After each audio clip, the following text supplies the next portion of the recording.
Yo,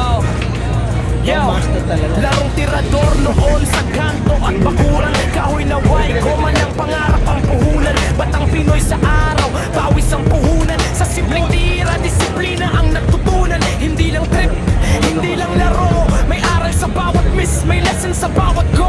Focus sa mata, control sa emosyon. Dito hinuhubog ang tunay na presisyon. Larong tirador noon, sports na ngayon. From kali hanggang regs, kita ang evolusyon. Hindi pera ang basehan, hindi edad ang pader. Lahat welcome sa laro, basta may respeto at karakter. Noon, sports na ngayon. From kali hanggang regs, kita ang evolusyon. Hindi pera ang basehan, hindi edad ang pader. Lahat welcome sa laro, basta may respeto at karakter. Sa kahoy at goma, DIY sa kamay. Ngayon steel frames, fiber bands, upgrade ang galaw pare. Pero kahit high-tech na ang hawak sa palad, kung wala kang disiplina, walang silbi ang bakal. Kultura ng tiyaga, kultura ng ensayo. Hindi minamadali, bawat tira kalkulado. Hindi lakas ang labanan, kundi kontrol ng sarili. Sa tirador mo makikita kung sino ka talaga, homie.